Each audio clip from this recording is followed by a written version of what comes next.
The views and opinions expressed on More Peace, Please are those of the host and her guest. The information presented is strictly for general information purposes Do I only. get the whole 8 hours of a working day to work on my purpose every day? No. But so many of us don't. And that's okay because I do have the faith that everything I experience, from the moment I open my eyes to the moment I close my eyes at night, everything that I experience is working towards me becoming the person that I need to be in order to maintain this huge purpose God has placed on my life. Welcome to More Peace, Please, because sometimes we just have to ask for more peace. Please. On this podcast, my guests and I will discuss different ways to access peace, while also acknowledging how difficult peace can be to obtain and maintain. I am your host, Dominique Davis, also known as Brown and Bindi, trauma-informed yoga teacher and practitioner, weekend musician, and content creator.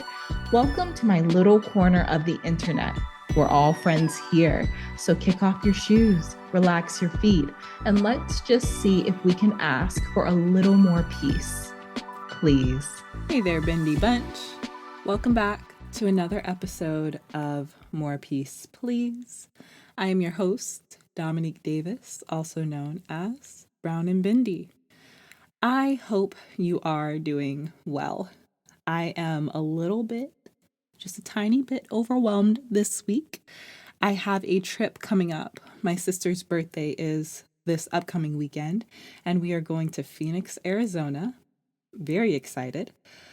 I also start my graduate program this Thursday. So I start my program on Thursday, and then I fly out on Friday. We have reading due.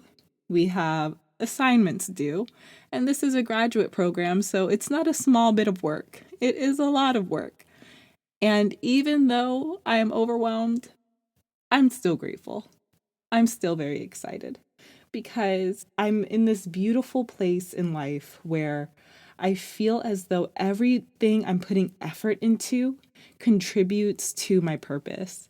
And that's a privilege. So I am not going to find any reason to complain. Now, if you didn't know, I am also a yoga teacher and a substitute teacher. I substitute for grades 6 through 12. And it is May. We are transitioning into June, so school is out. So thankfully, I have a little bit of a break from subbing, so I really just have to focus on my studies and on teaching yoga for the next couple of months. My life has not always been like this. I would say for the majority of my life, I've been a bit scattered in my efforts. I was reflecting and I decided that I wanted this episode to be about aligned action. How to go from being a dreamer to being a doer.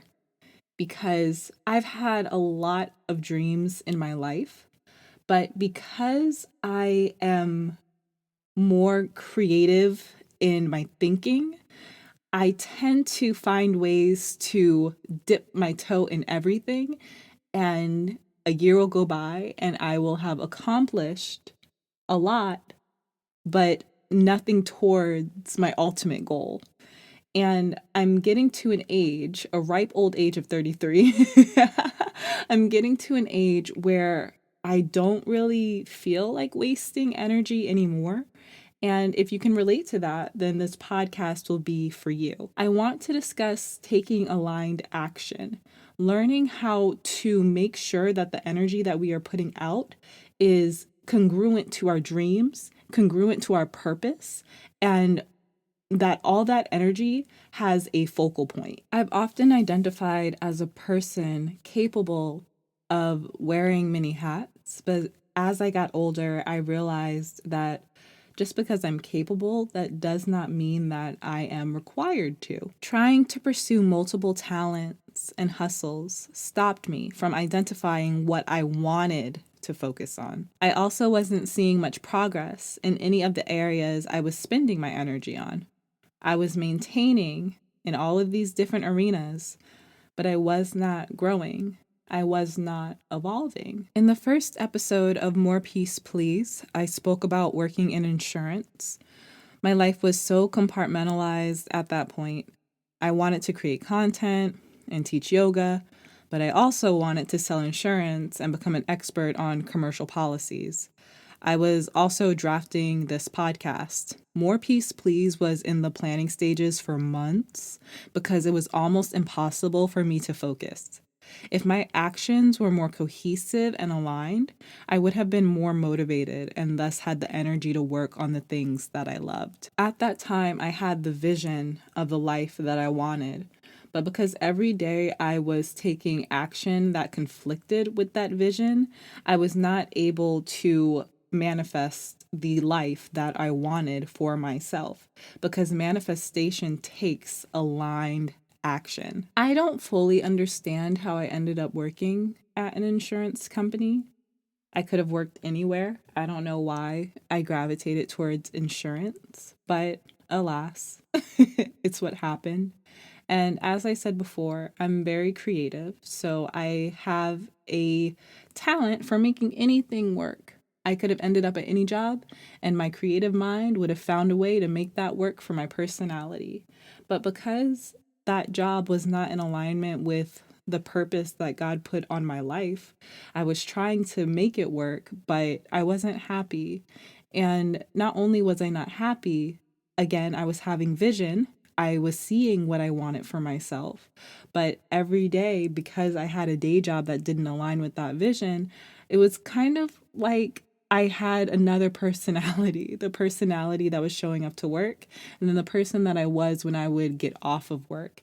And I know that a lot of us could relate to that. But here's the thing, we need to work, right?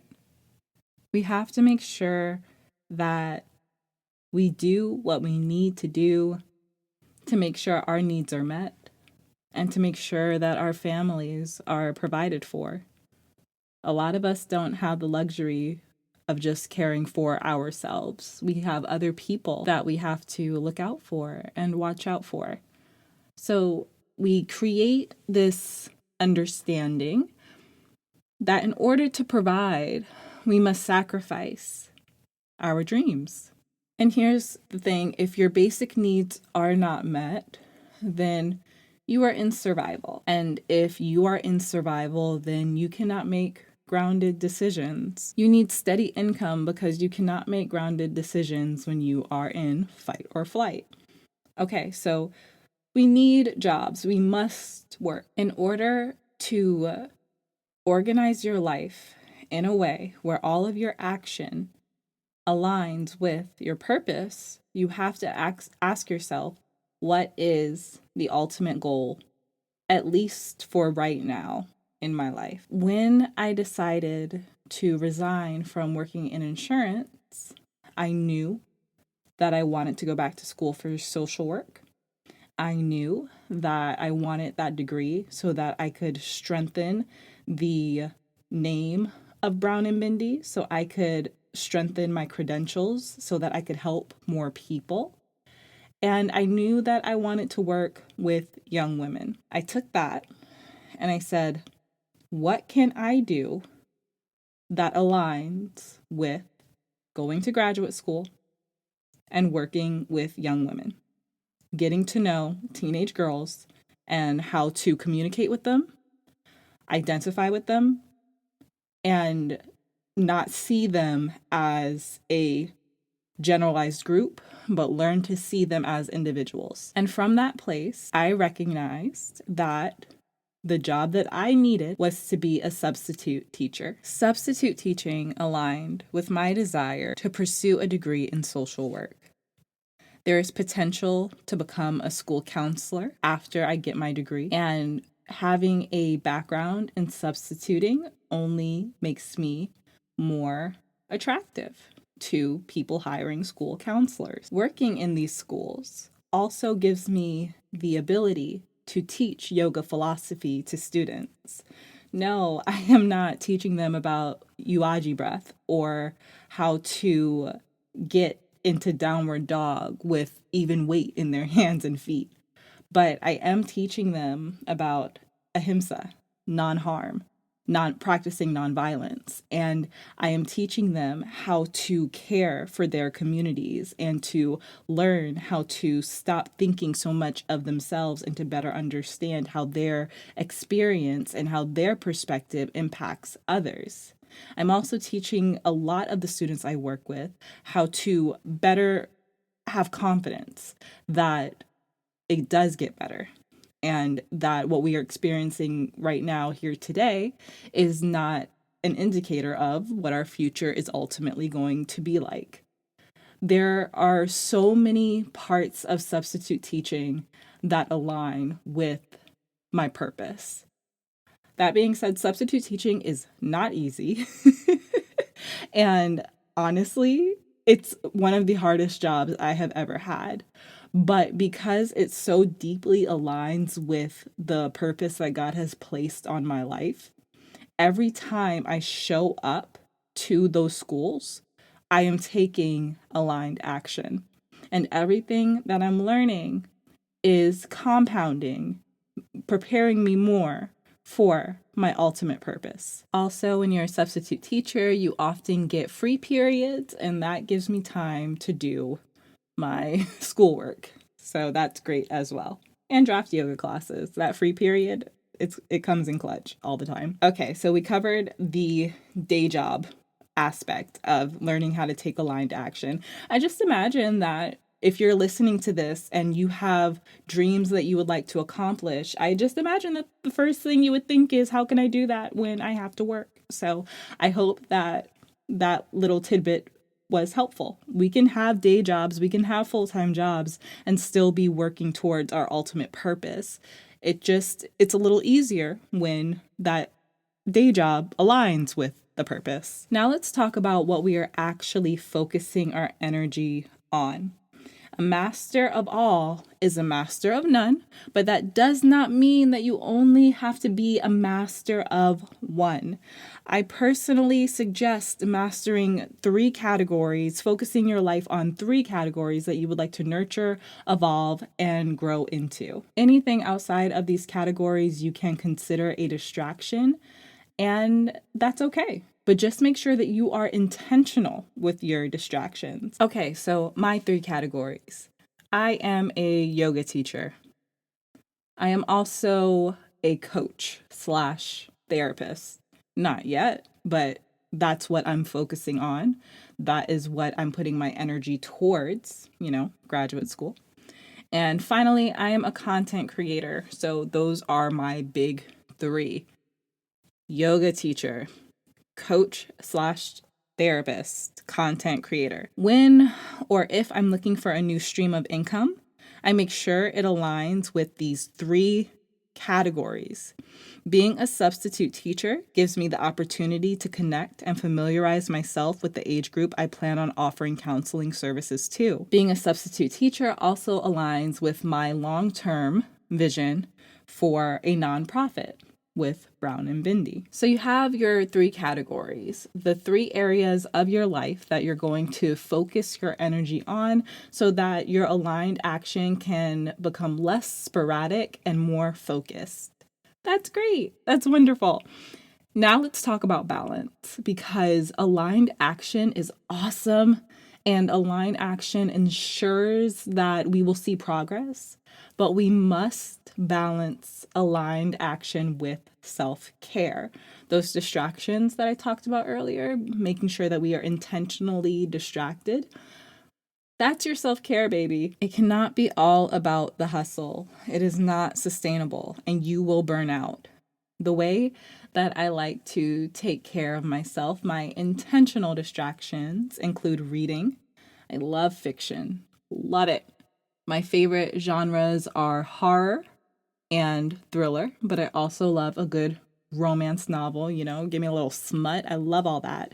Also, I love to create craft drinks like mocktails and specialty teas. I really love to create a good chai and a lovely, yummy matcha. I feel like this is the 3rd or 4th time I'm mentioning my love of making drinks on this podcast, but it's true. It's true. I love to do it.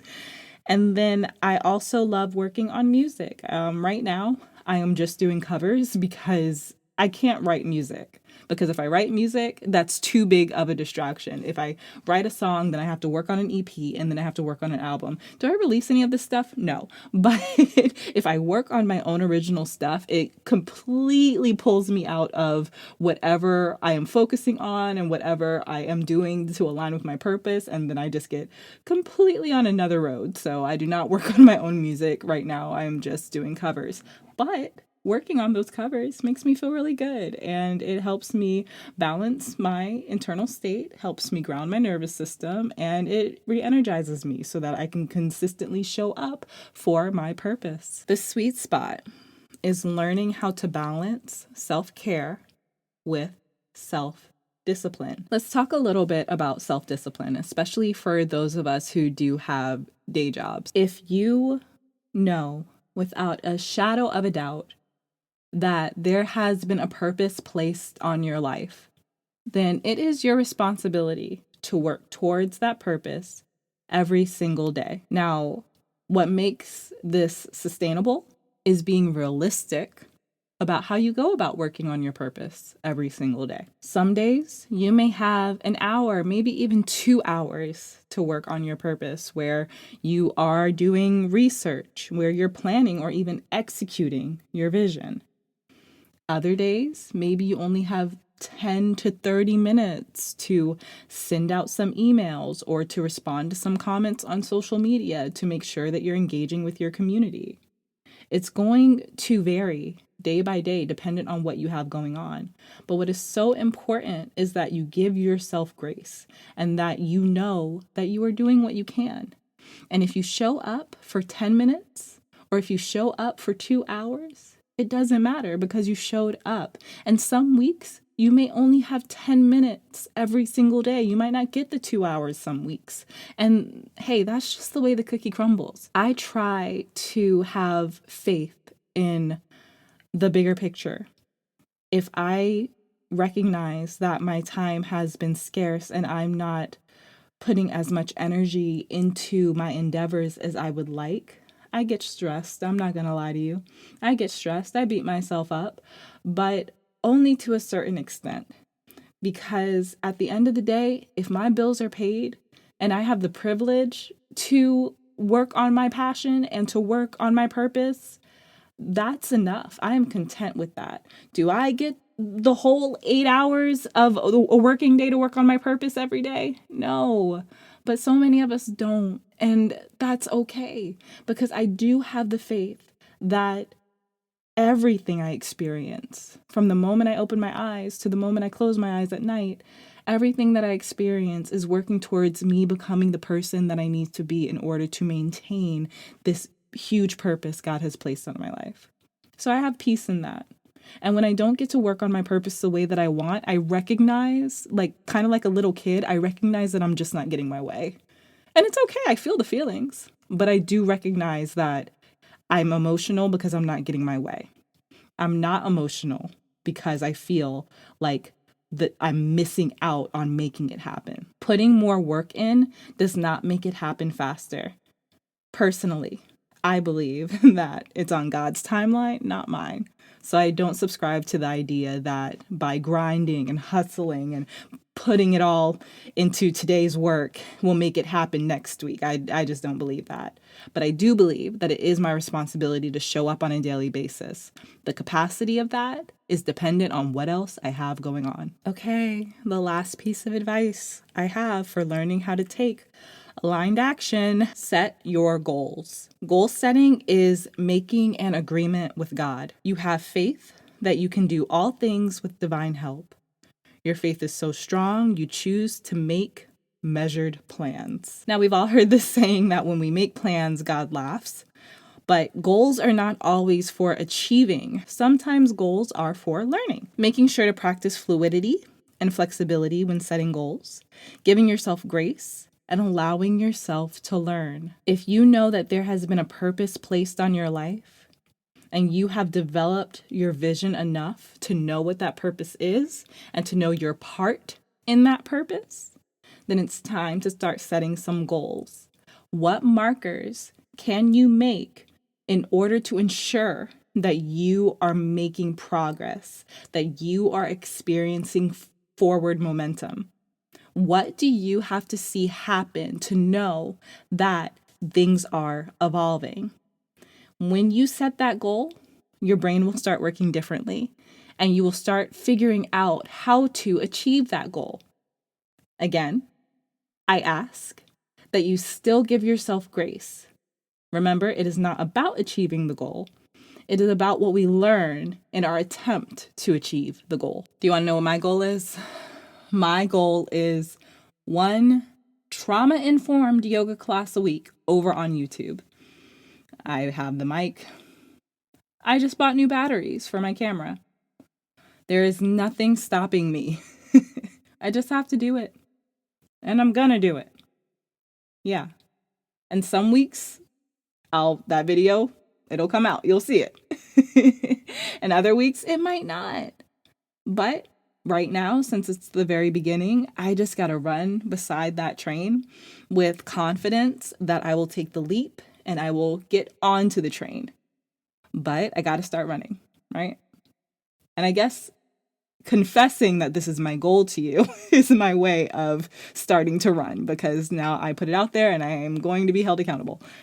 It's good. It's a good thing, I think. All right, you guys, that's going to be it for this episode of More Peace, Please.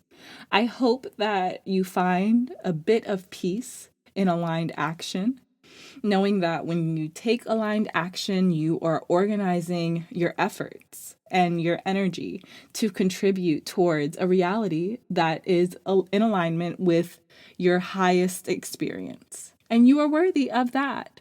If you have any questions, know that you can always hit me up. You can email me at brownandbindy@gmail.com, or you can find me on social media. I am on Facebook and I'm also on Instagram under the same handle. And that's all I'm going to have for this week. Thank you so much for listening. I will see you next time. Thank you for listening to this week's episode of More Peace, Please. I do hope that you enjoyed it. Want to keep up with me? Well, that's a coincidence. I want to keep up with you too, boo. Best way to stay in the know is to follow me on Substack at Brown and Bindi. You can find me under the same handle on YouTube, Instagram, Facebook, and Snapchat. Until next time, remember to seek more peace, please.